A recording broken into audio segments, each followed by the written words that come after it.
everybody, it's Jane Johnson with the Briar Hill Group at Remax Camosun, host of Vancouver Island Time, and he said, she said, they said with... Hi, it's Andrew with the Jane Johnson. How's everybody doing today? I'm well. I scratched my forehead. Yeah, I saw that. So anyway. Hiding it's a good idea. Really effective. I'm going to glue it to my forehead. Perfect. At least you have hair to use. So what's going on in your real estate world? Still busy. Got some nice out-of-town buyers keeping me active. Was really happy to give some keys recently to a few great folks, and more coming up on that. Yeah, so life is good in the world of real estate. It's still quite busy out there. You were saying that you had maybe a slower weekend. Of course, it's the long weekend. I tried to have a slower weekend. Right. I had a couple of hours. Somebody asked me the other day, do you take time off? And I said, as a realtor, I don't take time off. I take, I don't take days off. I tend to take hours off. Yeah.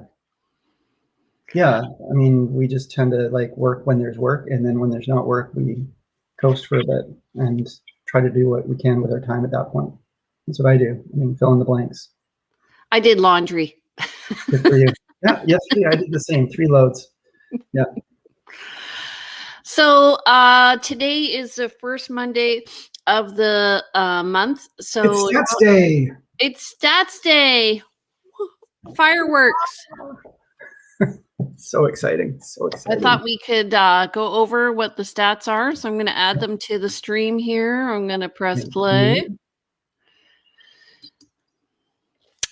And when I do this, just so you know, I cannot see you. Which display are we on right now? We are on the he said, she said title page. So you want to go on one more at least. Okay. There you are. Okay. So Monday, I'll read them. 260 new listings over the past week, 246 pending, which means they've just sold, but they haven't completed yet.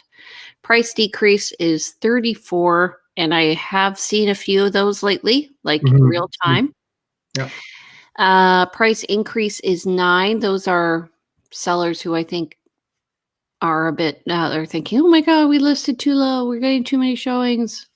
Yeah. And I've also seen where they go to offer day and they've listed maybe low, and then they don't get, they get offers, but they accept a conditional offer. The conditional offer falls apart and they have to go back to market. And so they've already gone through that delayed offer scenario, but they didn't actually end up with a unconditional sale because maybe the buyer couldn't get financing or they didn't like building inspections. So anyway, the sellers had originally priced low, they priced it higher to just put it back to the marketplace. Okay. And then sold are 346. So these are essentially sales that probably happened since January 1st. And so that's because we're at the end of the month. A lot of people plan for closings, just easier to do at the end of the month. So I always say to people, don't try and book lunch with me on the Friday before for a long weekend. Anyway. Right. Yeah. Okay, our monthly sales summary. So 65 units in Victoria itself. Yeah, for the month of March, 65 units sold for the city of Victoria, including Vic West. Average price over $1 million at 1.335. Enlarge my screen so I can actually read this. Yeah, that says 1.335.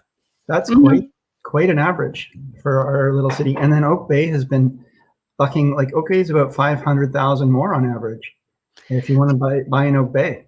So, well, these are including waterfront properties, which some don't. Some of the stats don't, but I just thought, let's just look at the whole area. So it's a big picture view.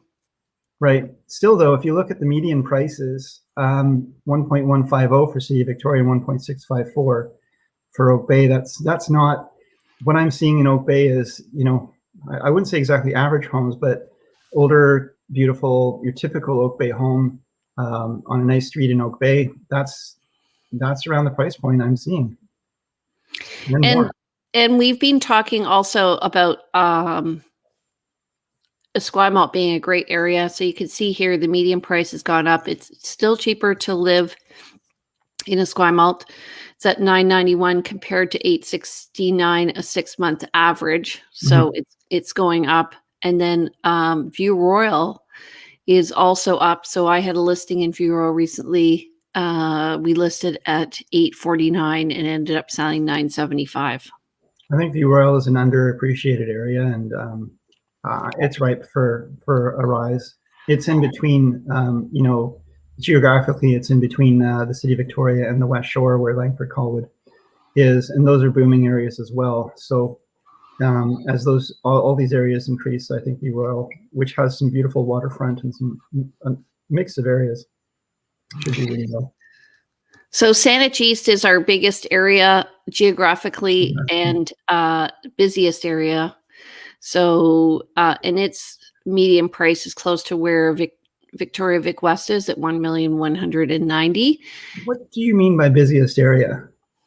There are 119 units sold there compared Saanich East. Sorry, I was thinking you said Central Saanich. Pardon me.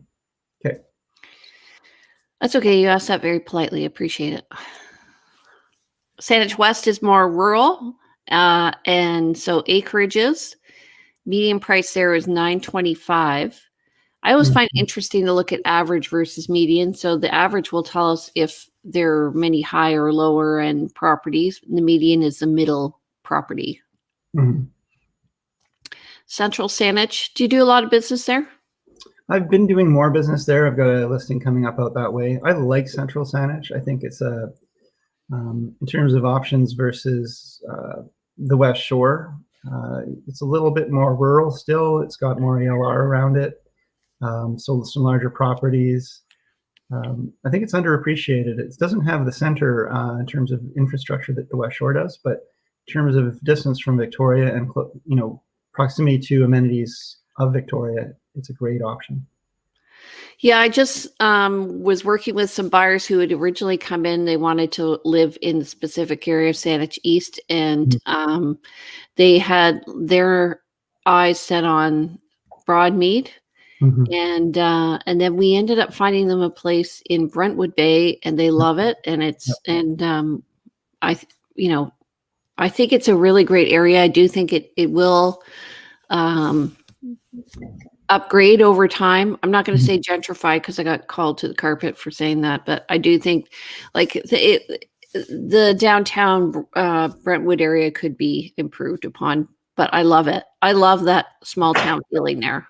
Yeah, I think areas improve based on the people that move into it and the communities that grow from them, and so as we find that people move to certain areas partly because of price point, but also because of they like the area. If more money goes into that area, more infrastructure and different shops and restaurants and so forth. So kind of create your own thing. And Metchosin and Highlands are both low rural areas. Right now, I think there's only 4 active listings in Metchosin, and we've had 7 sales over the past month, and 4 in the Highlands. Interesting, the difference in price between Highlands and Metchosin. I guess that's because Metchosin has more waterfront. Well, has waterfront. The Highlands has waterfront lakes, I guess, but a waterfront ocean in Metchosin and some larger properties there. But they're similar in terms of, I guess, climate. Would you say?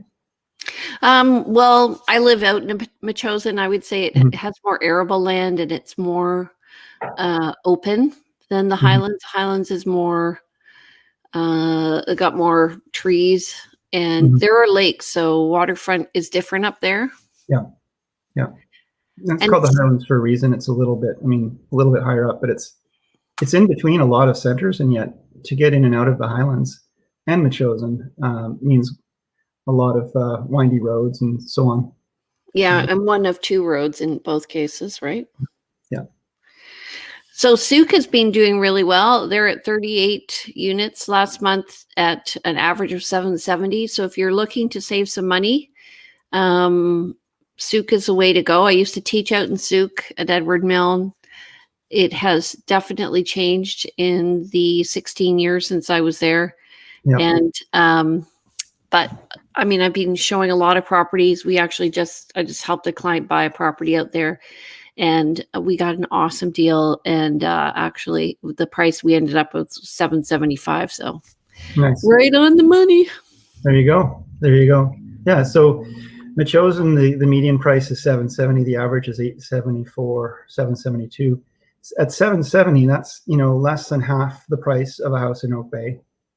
Different types of houses, of course, in Souk as well. Just so you know, you said Machosa, but you meant Souk. Okay, thanks. Can we start?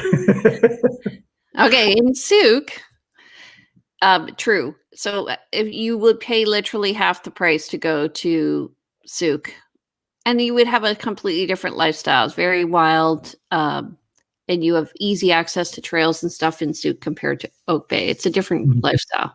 Yeah. Yeah. Okay. Cool. So condos, same thing. Median is on the right. Average is the second from the right there. So we're talking, relatively speaking, Victoria is interesting with a median price of $483. I think it's because they're more smaller condos compared to Vic West. I don't know. I'll just point out too, when we were going through the list of houses, and Saanich East had the most listings and sales because Saanich East is a larger geographical area. But you can see here that the city of Victoria, which obviously is a more dense area, has way more condos than the larger Saanich East area. So the numbers are inverted. It's just kind of interesting to note. Langford has a lot of condo activity as well. So if you're looking for a condo living, kind of looking into the sort of downtown core, maybe not so much Saanich East or West, although there's quite a few around the university, and then Langford. And it's interesting that like Colwood versus Langford really doesn't have that same infrastructure. Maybe that's because of septic versus sewer, would you say, or? Just it hasn't really developed. It's starting to. So there's going to be the Colwood Corners where there's condo projects going up, and then along Goldstream there's been some planned. Also beautiful. Yeah, and there's some beautiful ones coming and existing down by Woody's Esquimalt Lagoon, that is. Yeah, Two Waters development. Yeah. Actually, I was just going to go back to what you were saying about the numbers. So interestingly, 52 sales in Langford compared to 145 in Victoria for units sold. Average, though, is about the same, but so around 475 in Langford and 483 in Victoria. However, the average square footage is going to be higher in Langford. So you're going to get a 2-bedroom for 475, whereas you're going to get a studio or kind of like a bachelor in Victoria. A really good point, Jane. Yeah, that's a really good point. When you're looking at these, in all things being equal, the Victoria units tend to be smaller for the price. Yeah. It's also interesting seeing that Vic West, and Oak Bay, the difference in that median price, much, much higher over there in the Songhees or over in Oak Bay, where people are paying more. And generally they are larger units as well. So when I'm just thinking of the Bayview development, that's Vic West, and that area is what's garnering the higher prices because they have views. And it is a different lifestyle than Oak Bay. The Oak Bay condos tend to be low rises, 4 stories max. The Vic West ones tend to be, 12 stories plus, modern, very urban, she. It's yes. I think that's going to be the area to live in the future. Yeah, it's the what's the equivalent in Vancouver? It's kind of like the Ale Town. Granville Island. Granville Island, yeah. Yeah, or Harbourfront in Toronto. Same thing. I think we should make a map of Victoria and make equivalent. Jane, this is a good project. Let's talk about this on the side. But who's going to do the work? You and I. We'll both do it. We'll put it out. We'll put it out to tender. Anybody want to help with this project? Okay, where are we at? Okay, so just looking single family condos and row townhouses compared to last month and last year. So single family homes, 552. This is like the big picture units sold. That's up 48% over last month and 102% over last year during the pandemic. Which is still great, ongoing, Jane. which is still ongoing, but we've changed everything. Average price of 1.181 million, up 1.8% over last month, up almost 20% over last year. Yep. And we were looking, so average home price, Greater Victoria is 1.160. So we have passed that, but the median is still at 978 with 373 units last month. And then last year was 272. So we've definitely gone up. Okay. Who would have thought, who would have thought when the pandemic was, beginning to take impact and CMHC was predicting prices to go down by 18%, that we'd be actually up 20% the next year? What was the first thing you did when the pandemic hit? Oh, bought toilet paper, of course. We have a bag of toilet paper in our bathroom. Still, not toilet paper, of toilet rolls. And I've been putting them all in there over the year. I should take a picture of it. It's funny for fire starters. Okay. 574. Sorry, condos 377, up 300% from last month and up 111% from last year. Yeah. Crazy. And so our prediction that the condo market would rebound has happened. Absolutely. Yeah.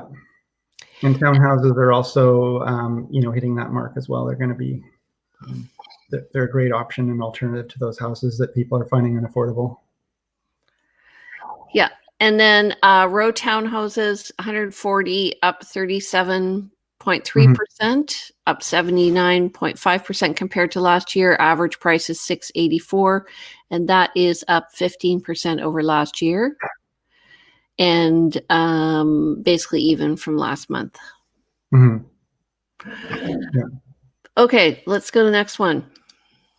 Can you go back one there, Jane? Sorry. Yeah. Manufactured homes. I just want to talk about that for a little bit. It's interesting that, so when we're looking at the March 2021, 192% over last year. What is that? 192%. That's average price. Average price? It's not gone up 200%.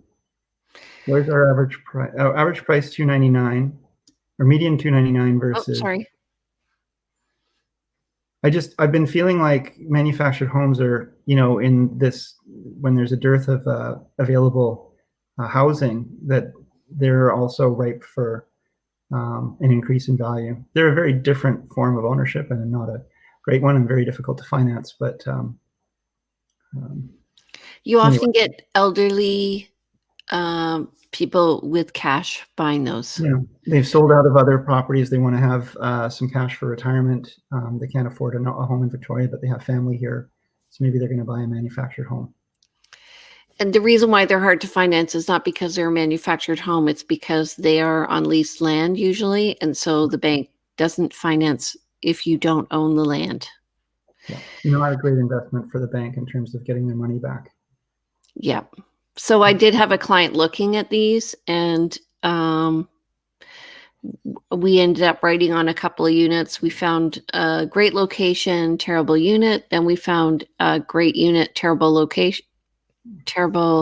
location, because the band literally never got back to us regarding the lease agreement. So we're like, well, we can't go forward. Right. Too bad. And then that client ended up buying in a mobile home park in Central Saanich, which there are a lot, and there's I think a 39-year lease left.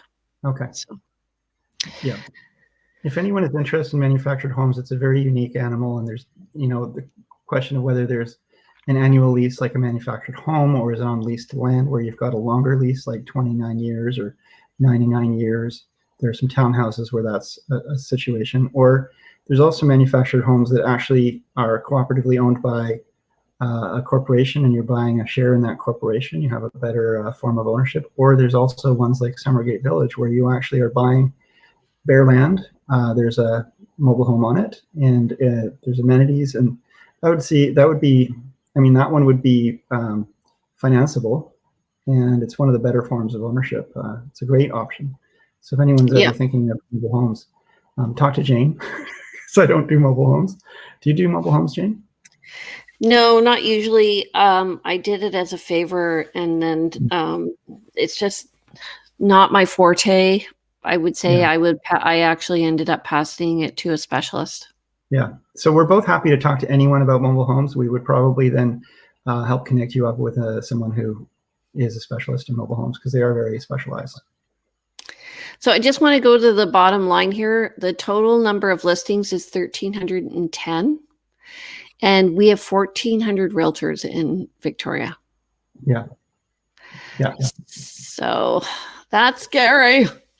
It just means realtors are an interesting animal, because we're very competitive when it comes to getting the listing, but we're very collegial about facilitating the sale, especially in Victoria. I have great regard for our fellow realtors. Yeah, I mean, there's a lot of professionalism overall, and I've always enjoyed working with most of our colleagues. And it's interesting, though, I have been hearing there's a lot of people who, partly due to the pandemic, maybe thinking about changes in career, are getting licensed. There's an influx of agents. I think we're going to see some new agents coming in, and that number will probably be going up.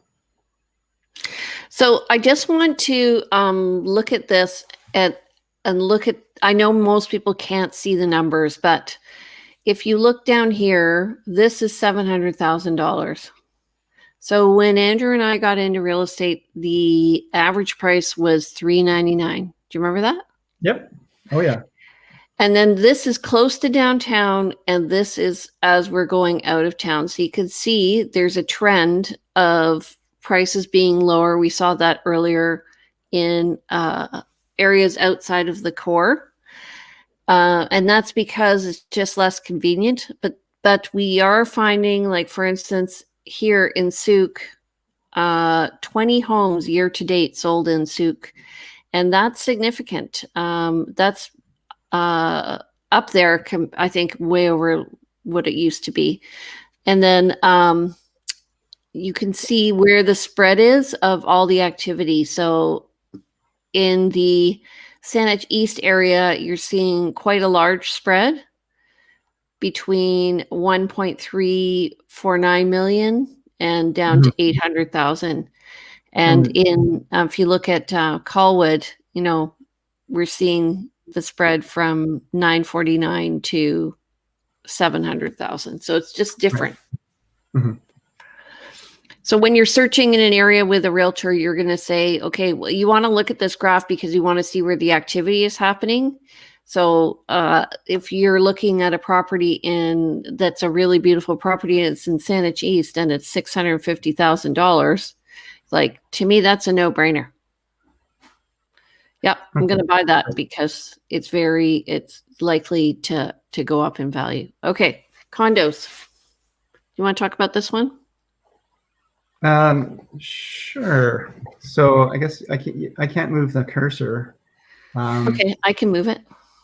Okay, you can look at that, moving the cursor. Okay, so Vic West, you can see there when you go up to the 10 there, year to date, to the 10 to the right. Nope, down and down. There you go. You can see in Vic West, kind of for condos, it kind of reaches, and we saw the average price point in Vic West. We talked about that. It was in the 700 range, kind of reaches that 7,899 range, jumps again to 850, and then sort of, you can really kind of see where prices sort of congregate, you might say, and definitely down. Yes, definitely down in this price point. The condos are really, really active.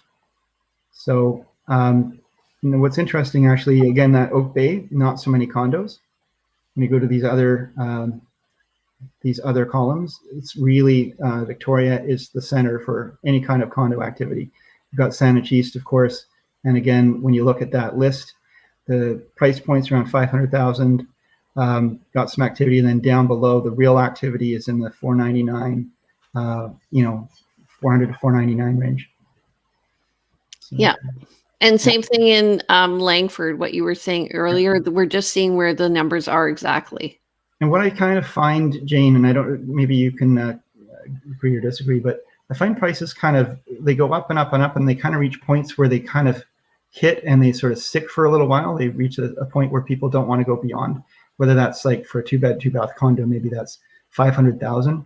And so it creates this lag, and there's a little bit of, once the pressure gets high enough, then it sort of jumps to maybe the next threshold of 550 or 600. But you'll find these price thresholds like around $1 million for single family homes. For condos, maybe it's around 500 or 750,000, and people kind of stick there for a little bit. They're kind of like, this is the new normal, and then it'll just jump beyond that. What do you think, Jane? I totally agree. And when I do a market analysis with somebody, I look at, I actually sort by price, and we can see where the activity and the listings are. So we can see list to sale. So for instance, if I were looking at this with a client right now, and let's say we're looking at Vic West, and they're looking at a 2-bedroom condo, we look at all 2-bedroom, 2-bath condos, and then we can see on the left there, here, let's say there's a lot less activity over the 575 range. So when we're looking at pricing the condo, we're going to be very strategic in finding the gap, which is what you're talking about. Where's the gap where there's no activity happening? And we want to price it kind of at the low end there. That's my strategy. Yeah. You want to see where the buyers are actually, where are they topping out? What's their limit? Okay. Single family homes. So we peaked in January, which is very unusual. I don't think I've ever seen that happen. No, but we had a drop in December, which is normal, which is pretty typical. But you can see too that if you kind of average out that line, they kind of balance each other out, you might say. Yeah, if we look at the trend in the line, it's just it's basically from July of 2019. It's gone up from $850,000 to now over $1,150,000. And we were talking about that before, how it was hovering here. In the middle here, remember, around $1 million. And we're like, when it's gonna go, and it did. Yeah, so. And it's like that, what I was just saying, there's that pressure on the market. It sort of reaches that point where it won't go beyond, but once it does, then there's a new reality, and people now get used to that new reality. They're willing to pay more. It's kind of like gas prices. Yeah, fair enough. Same thing with condos. So very steady over the past 2 years. So this is 2 years, and we're looking probably around between 475 and 500. And then it's popped up over to 550. So up 10%. Yeah. And it's, you can see where the average has been, and you can see, and it's been pretty consistent. And we are now starting to create a new normal for condos, whereas it was harder to get up above that before. So I was reading economics, BC economics, and they were predicting that there'll be a lull in about 2 years. A lull in condo activity? A lull in what? Real estate in general. Okay. So they say on average people buy every 5 to 7 years, or what's the number you've heard of? Varying numbers. I've heard 2.5 years, so I don't know. On average, 2.5 years? Yeah, and I do know some people who do. I know some people who do, but I wouldn't say they're on the average. But sure, I mean, whatever that number is, and now I've forgotten my point. Well, that there's a natural fluctuation. There's a natural fluctuation, but we've seen a lot of activity lately. And so, again, that we're skewing that average to now, and then there's going to be those people who are all buying right now, maybe waiting 5 to 7 years. And so they're going to see that lag time, that lull in 2 years, that the economists are maybe predicting, because people may be deciding, I just recently moved, I have no further need to move. So people have been maybe making decisions about moving sooner, or it's all condensed right around now. I think it's because of low interest rates, personally. No, that's going to have an impact, absolutely. So speaking of stratas, Townhomes made the jump in September. Yeah, yeah. And then it's interesting. There was actually a bump in December where there's usually a dip, and then a dip in January, and then we've come back again for February, March. But these are average prices though, so you've got to keep in mind that these are not the medians, which would be actually quite interesting to see how the median. When I was looking at the BC economic stats, they were talking about migration, and amazing how many people are moving, the net migration to BC compared to other provinces. So I think this is part of the reason why our housing market's doing well. Okay, yeah. Total active listings. Holy schmoly. Crazy graph, yeah. For those who like graphs and get excited.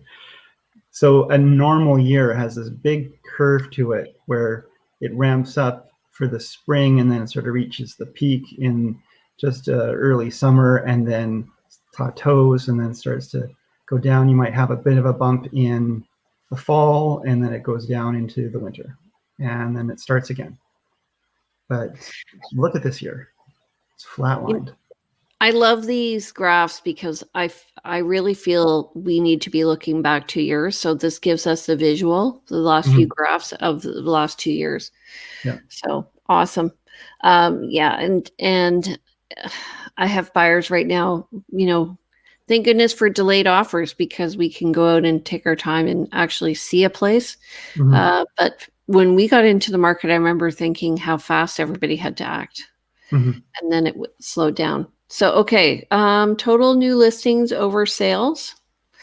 So we're seeing there are actually a lot of listings coming on right now, but they are selling at a very high rate. So you can see the gap here of list to sale is small. So, and then if you go ahead. Oh, okay. Sorry, Jane, but I was going to say a good example is the December there, where you can see that there were less listings and a lot more sales. The sales activity continued on through December, where normally it would slow down. But so that would be an example where the inventory was taken up much more than there were more sales than there was inventory coming into the market. Whereas the following months, it's been lagging behind a little bit. There's more inventory than sales, but the trends are following the same, where they're both rising. Inventory and sales are both going up in terms of numbers. Yep. So even just looking at this straight line here, we're up over where we were last year and in a normal market. Yeah. So often people say, well, I want to sell in the spring. And I always go, well, if you want to sell in the spring, your chances of selling list to sale is 50%. Last year, it was about 60%. And now it's about 90%. So love my little graph I made up here. Well done, Jane. Well done. So balanced market is where the blue line is. It's actually supposed to be about 20%, but I think in our market, it's probably around 30%. So this is the list to sale ratio. And you could see April last year, we were in a buyer's market, and then we've moved strongly into a seller's market again. Extreme seller's market. 120%. So what that means is there's more sales than there is inventory. Right. So sales are happening faster than inventory is coming on. Yep. Okay. So year over year changes in each region. Gulf Islands are up 5.8%. And I know other people who are looking at living on islands. North Saanich up 16.5% to 1,102,000. Sydney, these are the benchmark prices. Do you want to explain what benchmark is, by the way?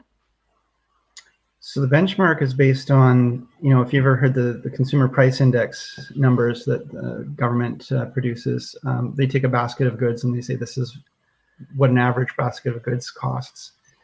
We do the same in real estate with house prices. We say this is what an average house in this area looks like. We kind of create this artificial house and say, and we were just talking about this, how, for example, condos, an average condo in the West Shore might be different than a condo downtown Victoria.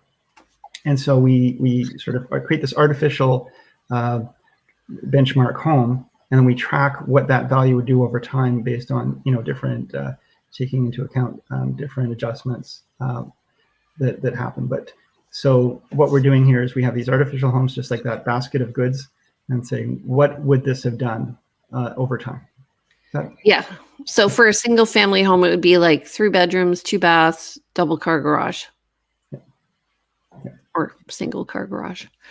And we can look up, if you're ever curious about those benchmarks, which every once in a while I get curious, but you can look it up and it'll, we have that information, but it gets really, I mean, if you think this is dry, it gets really dry. It just shows, what it's showing is an increase in, the benchmark price is up 5.8% in the Gulf Islands, but in North Saanich it's up 16.5, Sydney up 16.2, and Central Saanich up 20.2. Mm-hmm. So everyone likes Central Saanich, Andrew. It's being discovered.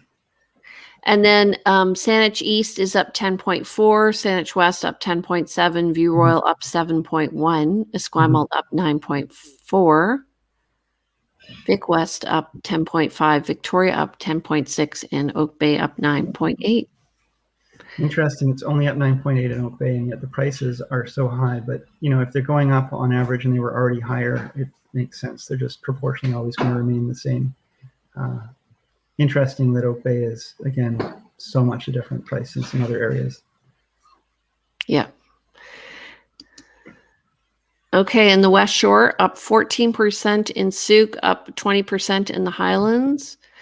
It's popped over $1 million. Colwood is up 16.3%. Langford's up 10.2%. Mm-hmm. And the reason it's interesting because the benchmark price is higher in Colwood at $815 compared to $740 in Langford, but Langford has more smaller homes. Right. All along the Happy Valley corridor, the West Hills, Kettle Creek, absolutely, yeah. And then the in Metchosin, we're up over $1 million. So the sweet spot in Metchosin for a long time was around $950. Yep. There's some beautiful properties and acreages in Metchosin, and I think it's ripe for a good future price increases. Okay, so what's your prediction for the future? Yeah. In general, well, I do feel like we're going to see a lot of inventory coming on soon. I know I've got a number of listings coming up in the next few weeks to the next month. We're seeing a lot of realtors coming into the marketplace as new realtors. They're going to probably try to create. They will be out there pounding the pavement, trying to create new business. We're going to see an increase in activity. I think that will increase. I do feel like realtors sometimes have a pet theory that realtors sometimes affect the market themselves based on how exhausted they are or how keen they are. And so with a bunch of new agents coming in, I think we're going to see some changes. Where are you going, Jane? Okay, fine. I'm tired. Okay. Well, what do you think is going to happen, Jane? I totally agree with what you're saying, actually. Okay. And I can't foresee the market slowing down with low inventory right now. It's just so busy. Right.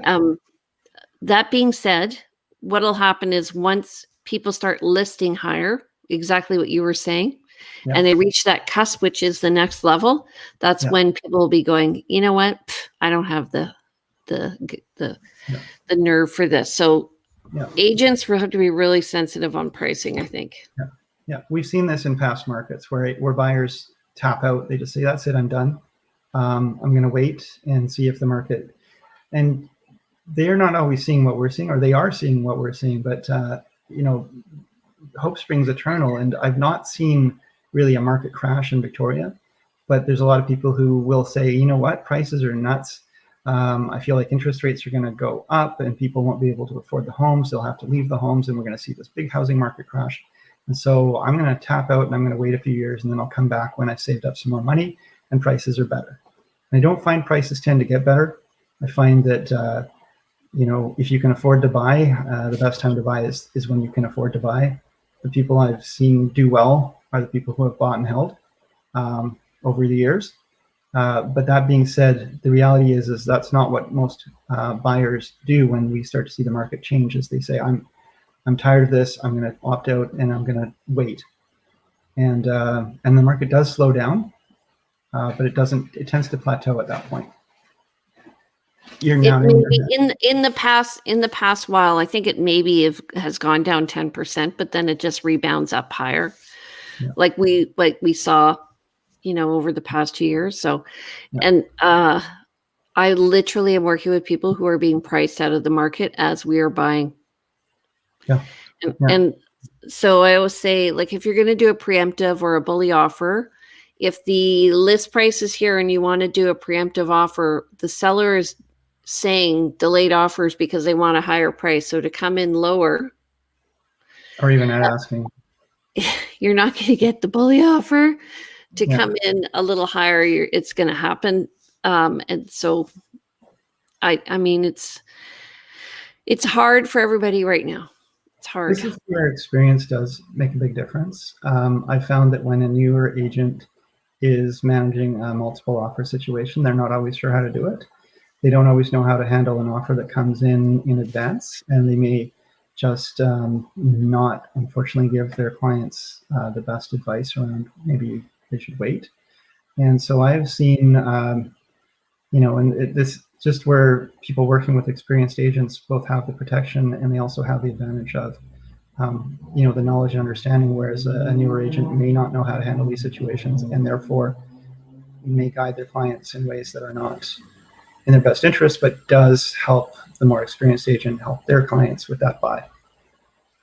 So I had a multiple offer situation last week, and so agents were calling me up and they're like, "Hey, are you the type of agents who handles multiple offers this way or that way?" So, and like sometimes, 6 offers come in and the agent just goes, "Let's just pick the best offer." And then they go with that. And so everyone else is like, what's going on? Mm-hmm. Or they'll go back to the top. Like if there's 2 offers that are significantly the same, you can go back and ask them to improve their offer. The problem is you might lose the buyer. Yeah. So I tend to present the offers in the order they were received. So I'm not providing any kind of favoritism. I don't want to, generally speaking, we will discuss, and I will certainly, if asked, and I'll certainly have an idea of which one, and I'll explain maybe why some offers are, more compelling than others for certain reasons that the sellers should be aware of. But the sellers make that decision, and I don't want to be like, here's your best offer, and then here's the rest of them, And I think some agents may do that. They might just say, look at this great offer, but really, in fairness to our colleagues, even, in the order they come in, if you present them, then you're not creating that, any kind of conflicts. We do that too. We forward them in the order in which they come in, but then I also create a spreadsheet which just shows them all in one. Yeah, and I do the same, and it's really helpful because by the time you've gone through everything and talked about deposits and closing dates and conditions and included items and so forth, really confusing if there's more than a few offers. Because people get confused about which one was the one with the $100,000 deposit, which was the one that was $20,000 above asking. So yes, we do this. I do the spreadsheet as well. Yeah. Hey, do you have any hot new listings you want to say? I've got a new listing coming up top of Bear Mountain in the next couple of weeks, overlooking the 18th fairway. Price is yet to be determined. Around one. Is it a house? It's a house. Yeah. It's a beautiful house, main level living. So if you've got folks who are looking for master on the main, big beautiful decks, gas applying, you've got gas hookups and everything. Really beautiful home, 2-car garage. I can't remember how many square feet, but I think it's around 3,000 square feet. Beautiful lower level for guests or kids, teenagers, whatever. But main level living if that's what you're looking for. I've got a home coming up, again, ground level living plus a lower level in View Royal, more of a starter home, going to be priced around the $800,000 mark. Could use some work, but great little home. I've got I can keep going, right? Yeah. I've got I think actually we should do this every week. I just thought about it. Yeah, I know, and people probably want to hear about these things. I've got a 1-bedroom plus loft. It would make a great sort of extra space, workout space, art room, but it's built by Abstract Developments. It's 2 blocks from the water on Moss Street. Heritage conversion home. Price is $600,000. It's around 900 square feet, including that loft. Top floor. So, how many bedrooms? It's 1 bedroom on the main. So you enter the house, the conversion home, go up a flight of stairs to the main level, which is like a 1-bedroom unit. There's a ladder attic access to a loft, open loft space with some skylights. It's very bright. So up there you can put a desk, an office space, whatever you like. So calling it 2 bedrooms, it's a flex space. You could call it 2 bedrooms. I just saw something sort of similar on Mason. That was a small little house with a loft. It was really cute. Yeah, and there was one on Richmond as well that I saw not too long ago. Okay. Yeah, I've got one coming in Brentwood Bay as well on an acre. It's not signed yet, so I want to be careful, but probably, again, around up above $1 million, closer to $1.5 million. We'll see here more of a mid-century home, beautiful space, more of a West Coast landscaping, beautiful kind of Zen garden outside, lots of decks, very private. Okay. How about you? I have got a condo coming up. It'll be coming up in the next week. It's 1-bedroom condo on Bear Mountain, top floor, 1395 Bear Mountain Parkway, facing the fairway, and it'll be $350. Priced well. Pretty awesome. Yeah, and then I have a house coming up on Stormont. I did a little video on it yesterday. 2,600 square feet. That's 2 bedrooms on the main, 1 bath. And bring your decorating ideas to that house. That's in View Royal. Yeah. And how much was that? That's coming on at $850. It has a bunkhouse in the back. We call it the Bunkie. It's very cute. And 221 Stormont Avenue. Excellent. And then I have my awesome listing, which is a absolutely stunning, stunning home on 2650 Orchard. That's in South Oak Bay. And that has permitted additional accommodation in the basement. How does that work? Permitted additional accommodation. So that's not available for rental, right? It doesn't have a separate entry. And they share laundry. So it's like a roommate situation, which Oak Bay does allow. Okay. Gotcha. That's one thing a lot of people don't realize. Oak Bay doesn't generally allow suite rentals, but you can have, quote, roommates as long as they're, and that is a rental situation. So, yeah. It's a lovely home. And I'm looking for a house in Esquimalt or View Royal for a minimum 2 bedrooms, up to $850. Esquimalt or View Royal, up to $850. Hey, well, maybe that one I was just talking about might be a good for your folks. What about Stormont for your folks? You can't double in. Well, you can't double in, but also it's just not. It needs somebody with skills. Okay, so. Not skills. Okay.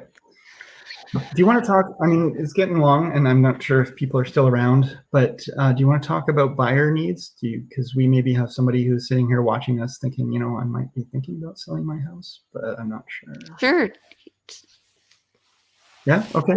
Well, I've got some buyers for a, wartime house, or some smaller home, 2 beds, 1 bath, even is fine.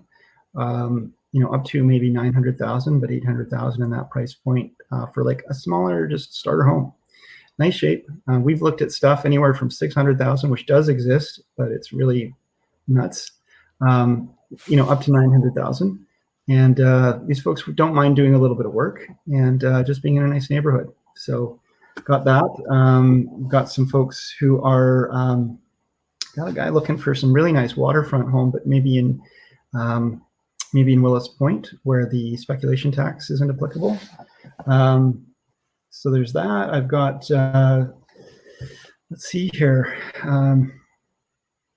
Some folks looking for a home with a suite for the family. So it's got to be a nice suite, walk out, full height, beautiful home up to 1.2 million anywhere in the core, for sure. I've got a few other buyers, actually quite a few active buyers, but I'll stop there. Those are some key ones there. I've got somebody looking for a home in the West Shore, also with 2 kitchens.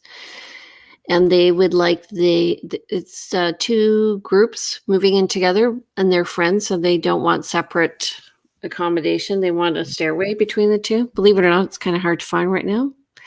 So they don't want like a side-by-side duplex with no connection between. They would want or an up-down duplex. They want something where they can actually go visit each other. Okay, cool. Yeah, they're friends. I'm looking for, let's see. I found a lot of people places recently. So, rural property in Metchosin. There are only 4 right now. So we're looking there. Condo in downtown Vic West, sort of Victoria, walking distance to everything, up to 900. That's a longer term buyer. And then I have a very active buyer looking in Oak Bay right now, up to 1.5 million. Mm-hmm. And I have somebody looking for a house in Saanich East. They're looking for a traditional family home for them and their kids with a big backyard. And we were looking up at our Arbutus area, Gordon Head down to Fairfield. So, and then I have very active buyers looking in View Royal area for a house with a suite. And they want higher end. So up to 1.5. Okay, nice. Okay, so hopefully we're going to have in the future Russell Cass from Home Chat coming in and talking to us about depreciation reports and condo purchases. He's my go-to guy when I have a buyer looking for a property and that's got shared spaces, because he analyzes where the money's going and what it's going to be spent on. He also evaluates the report itself for accuracy. So right. I really like working with him. So we'll let you know when that happens. I just have to kind of firm it up. It'll be in the next week or 2. Sounds good.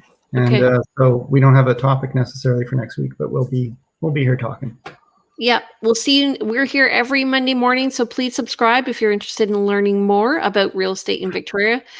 We are talking real, we have a real discussion on real estate in Victoria here. So thank you, Andrew. Thank you, Jane. Nice to see you again. Have a great week. See you in the trenches. Okay, see you later. Okay. Bye. Bye.